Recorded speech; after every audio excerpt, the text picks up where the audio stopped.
If we take 10 nuclear scientists and engineers, the same 10 engineers, and put them in the same room and give them the same problems to solve, they tend to come up with the same solutions. And that's one way to innovate and one way to do something new and novel. But if you take two people, me, Steve, from the nuclear industry, and put me in a room with Tom, whose background is in microfluidics and biotechnology, in a room, in this case a pub in Leeds, then you can come up with something that's new, something that's innovative, and something that's novel. So my talk is a story of collaboration about two people from different backgrounds coming together to create what I believe will be a disruptive technology. So since being at in the NNL, I've been involved in three inventions, and this is my third. And you become emotionally attached to them, and you kind of look upon them as your children in a way. You know, you're involved in the conception of the idea, you watch them develop, you watch them nurture, you feel the failures, but when they have some success, it feels really, really good. And it takes a lot of energy to develop them to where they need to get to. But this third one, I am particularly excited by. I think this technology, I believe this technology will change the way we do radiochemistry in the nuclear industry. Managing nuclear facilities and the material brings great responsibility. Keeping our people safe, the general public and the environment safe is always top of the agenda. And part of this is understanding the materials that we're responsible for and the materials that we're managing. How much material is there? How radioactive is it? What radioisotopes are in this material? How does this material behave? And these are all questions that we answer day in, day out in the nuclear industry. And how we do this is we take samples, around 100,000 samples in the UK and around 1 million globally every year. Okay? So, what do we do with these samples? Well, we analyze them in the laboratory. And one of the things that we need to do to measure the radiation within these samples is to be able to separate out all the different isotopes so we can measure them independently. Because if you try and measure them when they're all mixed together, it creates a mush of information and you can't really pick out the individual isotopes. So that's for alpha, beta and gamma. So we do what's called radiochemical separation, where we separate the isotopes out from the sample. It's very, very time consuming, it's very expensive, it's manual, it's hands-on, and often the people who are doing the work, typically chemists or analysts, do receive a radiation dose. And the other thing as well is that if you get Luke coming in and doing a separation on a Friday, they can get different results to when Leia comes in the next week to do them. So repeatability is also a problem because you've got that sort of human variability in there. I just want to do a quick science lesson and explain how radiochemical separation works.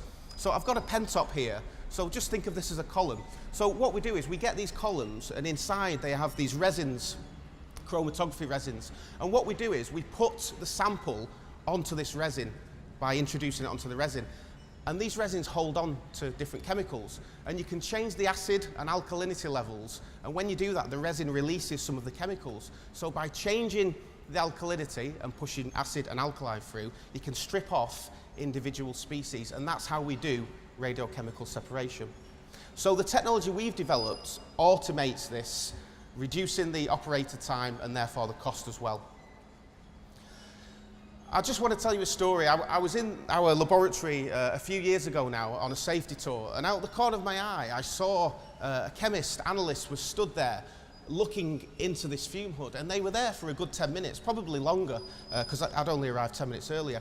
And I just felt compelled to go and speak to this person and find out, you know, what they were doing. And it was quite bizarre. I sort of walked over and I sort of hunched, he was slightly smaller than me. I sort of hunched down and said, you know, what are you doing? And it turns out that this chemist was watching this column and waiting for it to stop dripping.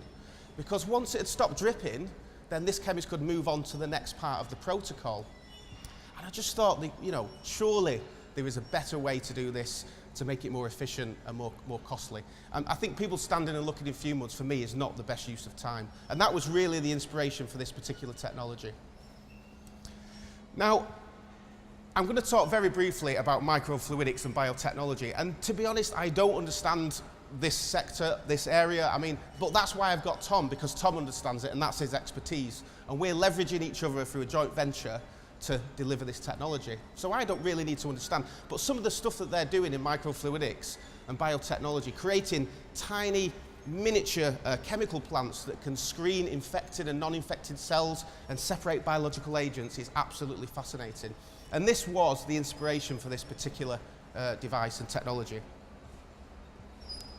So what we did is we developed a macrofluidic cartridge, and on here we've got 4 of those resin chromatography columns embedded within the cartridge.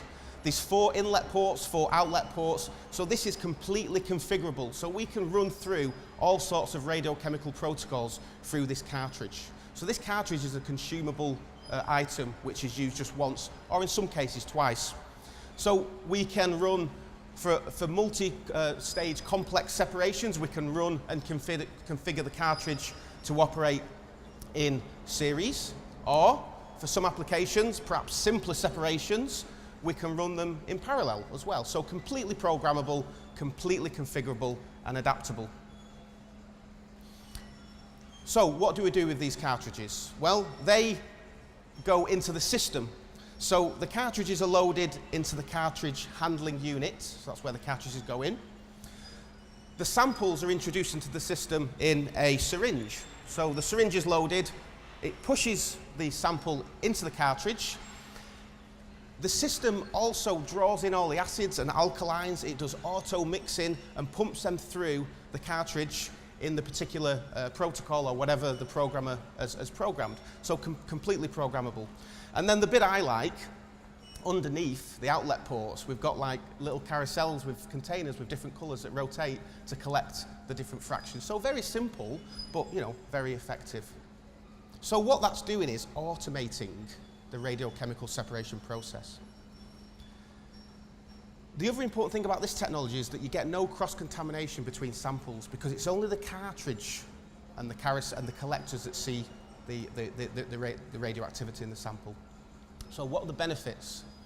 I mentioned earlier that one of the issues in the laboratory when you do this manually is that you have variability between operators. So the work that we've done, we have not needed to repeat any separations at all. So at the moment we've not had to do any repeats, which is a big tick in the box. We can do protocols and radiochemical separations about 20% less time than they would usually take. So for an 8-hour separation, we can do 6 hours. But more importantly, the actual working time for the analyst and the chemist is reduced by 80%. So ask yourself the question, what can that person be doing for that 80% of the time? And that is really where you see your efficiency gain. And in terms of safety, for some analysis and separations, we can reduce the exposure to chemists and analysts by around 80%. So again, another tick in the box. So, what does the road ahead look like? Well, we have sold our first system to a key end user, and I mentioned that inventions are like your children, so that's the equivalent of your kid getting into a good school or maybe going on to do A-levels. You know, there's work to do, but we're on the right track, yeah? So that's a really important milestone. We've got other sales in the pipeline. This particular first device is actually replacing a strontium separation protocol, which uses a very hazardous chemical, so the drivers there really are safety and cost. So that'll be trialled this year. We've also got an EU project where we'll be developing protocols for EU customers, and we're developing plans for the USA and Japan. So, a good story. I'd just like to acknowledge some organisations. The organisations that funded the development is the National Nuclear Laboratory through the IR&D programme, Microlab Devices, where my new bestest friend Tom works.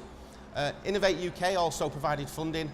Sellafield have provided some samples for us to test the technology on, but the organisation that will be responsible for commercialising the technology is Nuclear Innovations, who are up there, so do go and have a look at the website. So, my name's Steve, it's been a pleasure to present to you guys. I'm approachable, come and talk to me. If you're interested in the technology, I'll be sauntering around, so please do come see me. Thank you very much.